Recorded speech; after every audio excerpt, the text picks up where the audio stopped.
Welcome to The Fix. I'm your host, Brock Bevel. This month's show focuses on technology addiction. Can it be used for the good? And can it be used for the bad? Can it be addictive? Absolutely. Does it affect all ages? Yes. These are challenges we face. So today on the show, I have April Whiting to address some of the concerns that we are experiencing. April, I'm so excited. Seriously, I'm really excited about this one. Good. The last Fix, we've talked about addiction, pornography addiction. We've talked about opiates and methamphetamine and cocaine, which is great for this community. Sure. But I want to talk about something that I believe affects every single person. Absolutely. Not only in our community, but in our world and individually in our homes. Last, I want to make a disclaimer because last time I talked, I was kind of using the word parents, but I want to talk about grandparents or caregiver, anybody in the home that's has these technology issues. So if you don't mind, I want to give you a little background. I want to give you some props. You're the only person in Show Low, Pine Top, Navajo County that's been on a TED Talk, right? You said there was only... That I know of. That's amazing. Congratulations. Thank you. Thank you. When does it come on YouTube? It's going to go live any day. It's like a whole process that they have to do the editing, and it's a little bit slower because of COVID, but any day it should hit YouTube. Congratulations. Thank That's you. Honestly one of my goals, but I just want to make sure, so you are considered a expert in screen safety? Mm-hmm. Yeah, and screen safety. So I'm a screen safety educator, basically. Yeah. Education hours throughout this community, other communities. Yeah. Geared mostly towards kids, youth? You know, I do it all. That's where my heart is, I would say, is in the schools with kids and the high schools. But I do it all. I do parent nights, community workshops. Sometimes I partner with law enforcement. I'll basically go anywhere that they'll listen to me. Right. Well, good. Well, so let's get into it. Let's talk about it. I know I'm the parent. I'm the parent that when my kids aren't handling their business, I come in and just yank their phone from them. So when we talk about technology addiction, we're talking about cell phones. Yeah. Gaming, computers. Yep. What else would you throw in there? Yeah. Tablets? I would say anything that's a screen other than TV. The addiction process with the TV is a little bit different, but any other screen is included in this whole technology world. So, and to preface this, we've had some discussions, and I've admitted that I'm not the greatest parent when it comes to screen. And what I have seen is maybe we do a little bit of our babysitting, and I'm sure there's a ton of parents out there that can understand. We work hard, we come home, and we're tired. And so we give our children a screen, and we kind of allow them to monitor themselves. Yep. What advice would you give to a parent like me that sometimes does that? Yeah, well, I mean, let's be real. I think we all do it. We both have a lot of kids. And when you come home at the end of the day and you're tired, it is just easier to hand over a screen. And then your kid is sucked into that screen and you have peace and quiet for as long as you want, honestly.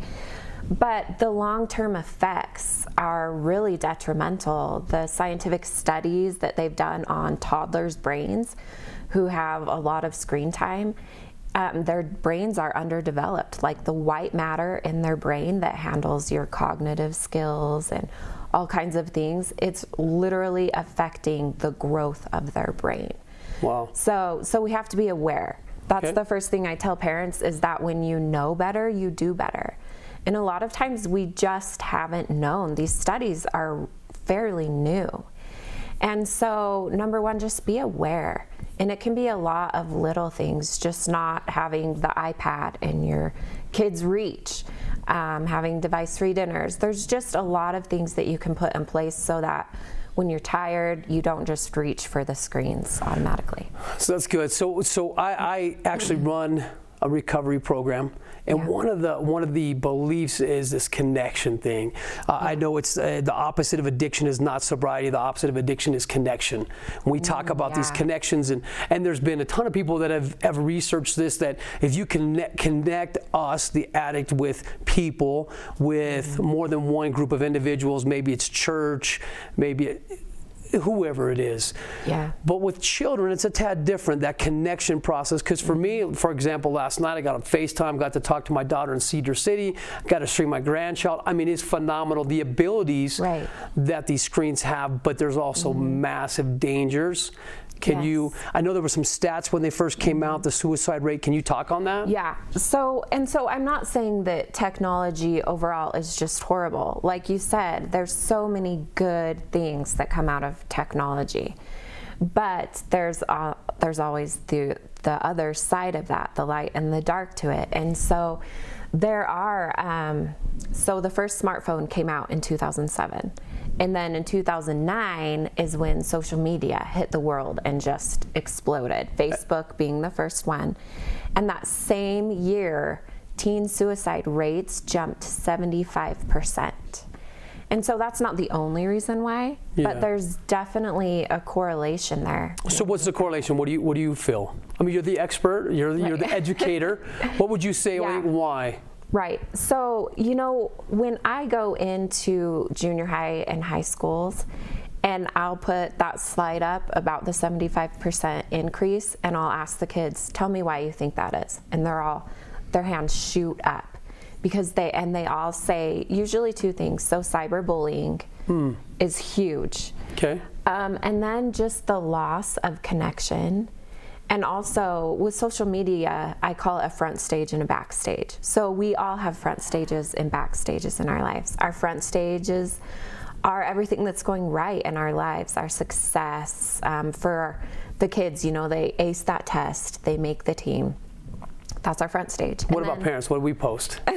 So we post like our clean house and our kids that are looking so perfect and acting And then you have the other kid in the corner that's, and then the one standing behind you freaking out. Yeah, absolutely. All of us. And so, yeah, our backstage is our failures, our disappointments, our mistakes.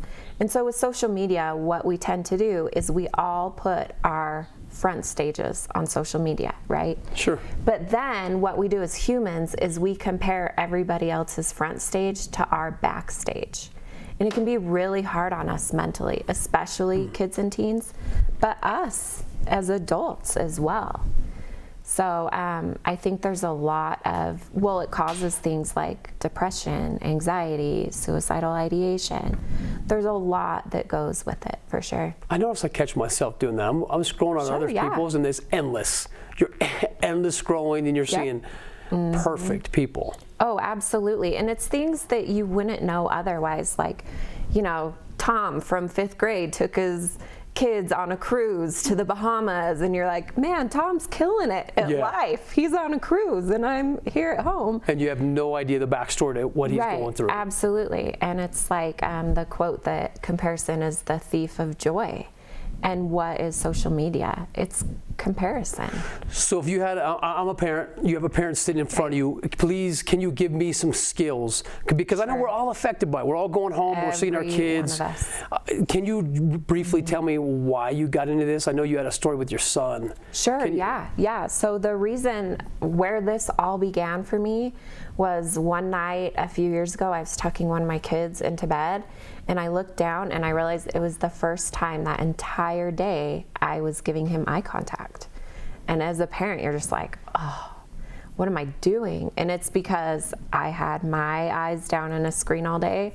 All my kids had their eyes down on iPads and whatever. And that night I was like, hey, this changes tonight. And that was the journey. But then we're screaming at our kids, you turn your phone off. You're on your phone all day, and then you walk upstairs, you lay down in bed, and then there's an endless scrolling on Facebook, Instagram goes. Yeah.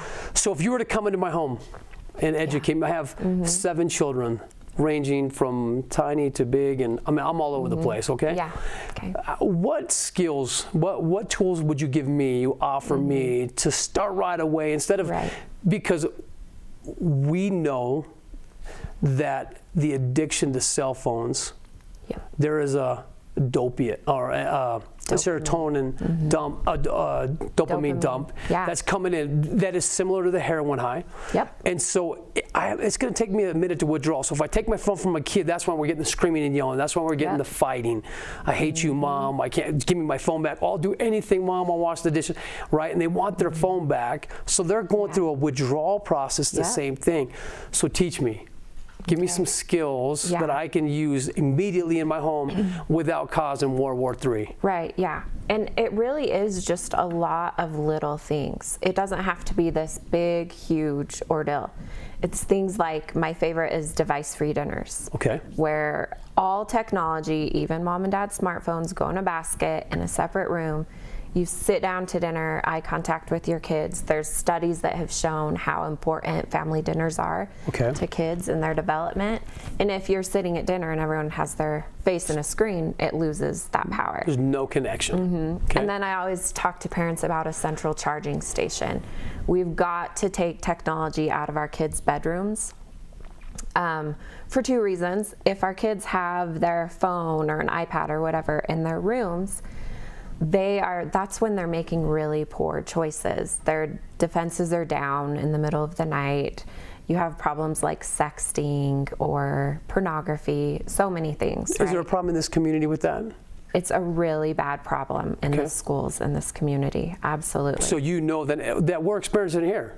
Oh yes, absolutely. Right here in this community, it's a huge problem with our youth. Well, it seems like it's similar to addictions, like when you become lonely, right? And you become tired, defenseless, depression hits in. So you're endless scrolling. Like you said, I love that. There's never an end to Facebook. Yep. It just keeps going.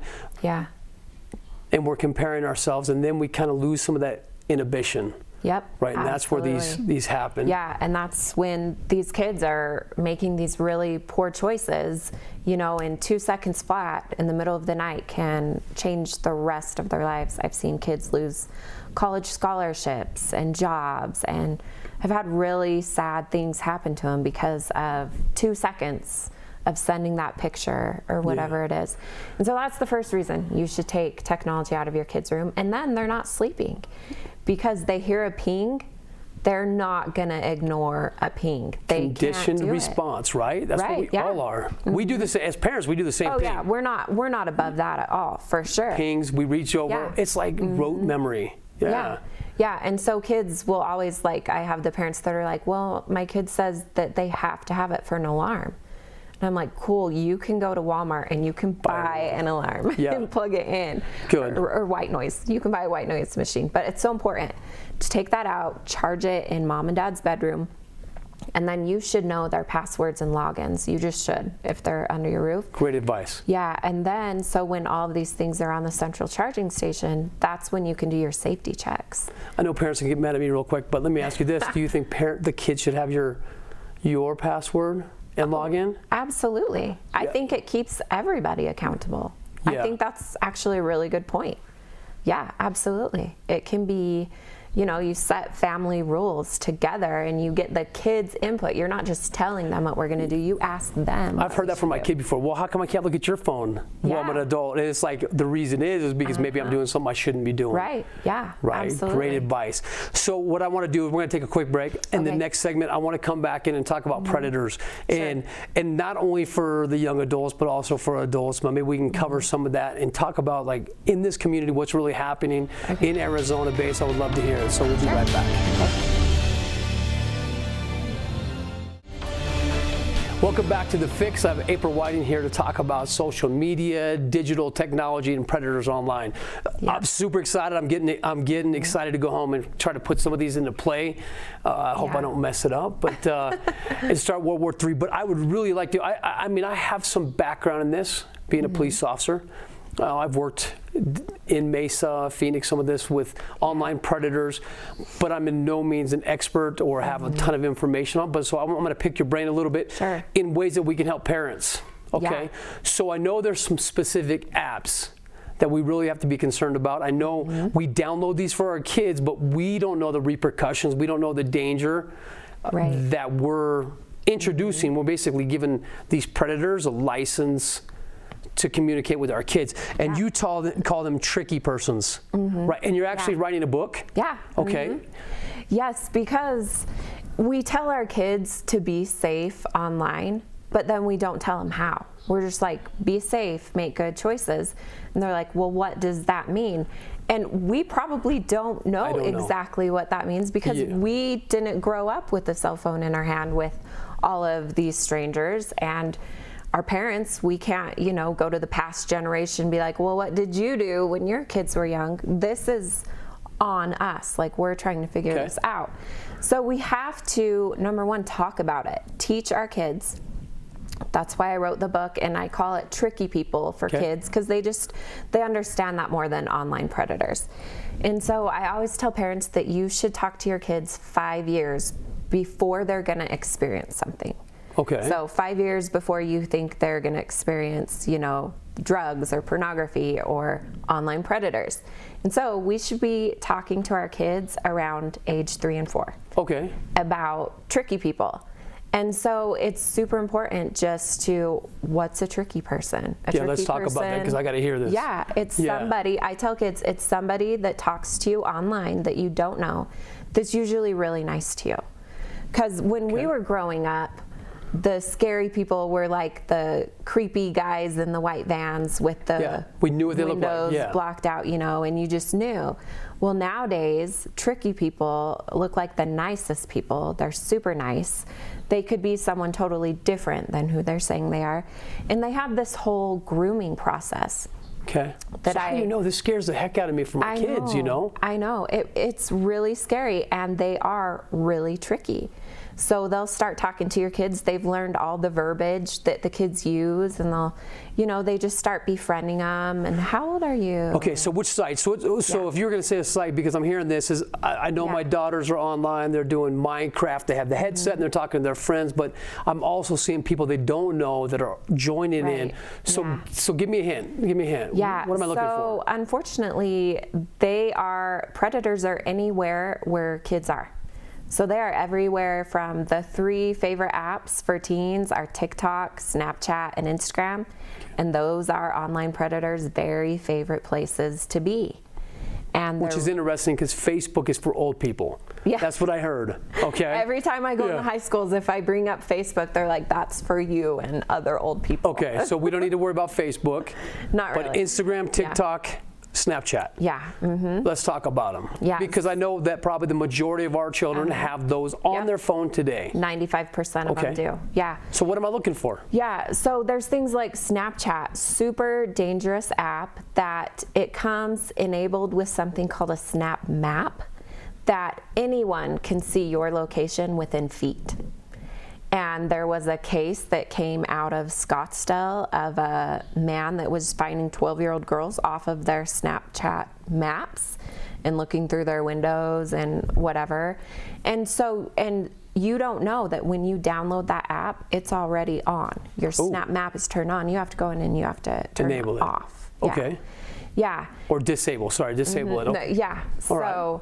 So, and then, but honestly, they're everywhere. I had a mom call me whose little 4 or 5-year-old son was playing Roblox. It's a game kind of for like 4-year-olds, right? Yeah, well, every age plays it. And their son was being groomed online, and they had no clue. So how'd they find out? Happening. One day she got on to play it with him, and the chat thing popped up, and I mean, it was this horrible thing that she had no clue about. And so I tell parents, if your kids are online, you should be online. Okay. If they're on Snapchat, you should have a Snapchat account. So I'm hearing a lot of red flags coming up because I'm thinking as a parent, I'm sitting at home hearing this. I'm like, I have a problem. My kids have all 3 of these, right? And so I'm alarmed. So how do I protect my children? I can't keep it from them. Sure, because a lot of times I've seen them use their friends. And I remember my daughter saying, we were going to Mexico, and she goes, Dad, I can't go to Mexico. I got to keep my likes or my on Snapchat. Whatever they're name, we're old. Here we go. I know. but it was so important to her. Yeah, the streaks. The streaks. She had to keep her streaks. She was like 400 or something. It was crazy. Yeah. So I'm hearing this. You're giving this great information, but how do I protect them so they have it on their phone? What do I do now? Right. So it's really hard to become an expert at all of these apps. I do this for a living and I can't keep up. Okay. The best thing you can do is become an expert with your relationship with your child. That's like sit in the trenches with your child. Have that open communication so when things happen, they're not like, crap, how do I hide this from my dad? So I don't go home and just take all these off. No, okay, I can't do that, right? Because Yeah, that's their connection to absolutely. people, Yeah. which we feel is important. Yeah. So try to put in safety features. You can download things like there's an app called Bark that they monitor these apps, and if there's trigger things that come up, they'll alert you. Alert the parent. So there's things you can do. You can be super proactive, but the number one Screen thing, time, I understand all that, but they Yeah. can go around that. yeah, they can. They're kids are smart. They're brilliant. Brilliant. They can get around anything. So become an expert in your relationship with your child. So that's why it's not unlimited phone. So Right. one that I like is my wife is very good at this. If you're going to use your phone, you're in public. Yes. You're in the open. You're at the table. You're hanging out. You are not in your room Yep. using your apps because we know that in addiction recovery, isolation Yes. leads to depression, leads to us just making just bad decisions. I've done it Right. myself. Sure. Poor decisions because I was lonely or I was angry, I was sad, and I've allowed my inhibition dropped. Yeah. And our kids, they don't have the technique or those skills yet to Sure. understand how to combat that. Yep. So those are our big issues. You talked about grooming. I know we spoke briefly about TikTok, and I know that TikTok and this COVID-19 just skyrocketed. Everybody Yep. was on TikTok, but tell me why it's a little bit dangerous and why I Right. should be cautious with my kids, the grooming process. Right, yeah. Well, first of all, TikTok is just highly sexualized. There's some really adult content on TikTok. They've just started to try and make some more parental controls to make it a little bit better. Okay. But it's a pretty rough place to be on TikTok. There can be a lot of good on it, but So if a 4-year-old seeing that over and over, he's just basically it's that's a becoming gateway to common. porn. Yeah, okay. TikTok is a great gateway to porn. Okay. For sure. Yeah, so, and predators are all over on TikTok. It's been a huge problem with them trying to get teens they start with asking for pictures of their feet. And then they get $30 in their Venmo account. I've seen it over and over and over. And then it just, Hold on. Say it again, because yeah. I'm not aware of this. So, Yeah, so the predators are asking our children for pictures of their feet? Yeah, just, Okay. and they'll be like, you want a picture of my feet? Yeah. Here's Send me your $30. Venmo. I'll give you $30 for a picture of your feet. Or I've seen $100 for a picture of your feet. So Okay. they send a picture of their feet, and then they get $100 in their Venmo account. Okay, and then So- it progresses. And then it progresses in the grooming stages until they're so far in over their heads they can't see straight, you know? And so there's a lot of things like that happen online. That's why they're tricky people. So they're actually getting paid for pictures of their feet? Oh, yeah. Okay. Yeah, I've had a lot of parents call me, and the reason that they were like, what's going on with my kid is because their kids all of a sudden had all this money to spend. Or they looked at their Venmo account and there was like $500. Okay, let's just make clear. If your kid has more money in the Venmo account than you do, there's an issue. They're getting it Yes, somewhere. uh-huh. Okay. Yeah, and so I can see that. Yeah, I mean, there's just so many things that can happen when you give your child a device. I call it giving them the keys to a sports car. You've got to give them training. You don't just hand over the keys to a Ferrari and say, good luck, don't crash. So we've got to be teaching them all these things. We really are. We're giving them keys to, Oh, yeah. to a lot. I mean, to a lot of good too, because they could do a lot of good with it. Absolutely, yeah. And as kids get older, I talk about their digital footprint and how you need to learn to shine online, because colleges, Love this. that's the first thing they look at. They don't look at your SATs first anymore. When they get that application, they Google your name. That's the very first thing they do. And so you have And the pictures of your feet come up. Or right? Okay. So you have to have a good digital footprint. And so you have to be making these good choices online and creating a good portfolio online, basically. So basically what I'm hearing you say is parents, grandparents, caregivers, they have to just become more involved. Yeah. They have to create a connection with those children. Yep. They have to make sure that there's a lot of honesty in the home. Yep. Which is Yeah. going to build your connections. Because I could see a lot of parents are going to be like, I'm too far gone. My kids are too far Yeah. gone. How do I redeveloping that connection and bringing them back in Yeah. starts, I love that, with that family dinner. Hey, let's Yep. put our phones up for 20 minutes. Yeah, it's just a lot of little things. It feels so overwhelming. And a lot of times we want to do nothing because we can't do everything. But you can just start. that. Choose 3 things that you're going to focus on with your family and start there. You can do something for sure. So, first one is Device-free dinners. device-free dinners Central charging station. in your room, in your where you can watch. Yeah. Knowing their passwords, Yep. Yep. their logins, them knowing yours as well. I think Yeah, that's huge. I love that. That's going to build some great. connection with your Yeah, kids. and it keeps everybody accountable. Yeah, I do know that was one of my wife's big triggers is when I start isolating with my phone. She automatically thinks something's going on. Like, Yeah. what's happening? Why are you disconnecting? And I think we could see that with our kids as well. Yep. Because I feel like for me, my wife's the first one to feel it. Right, yeah.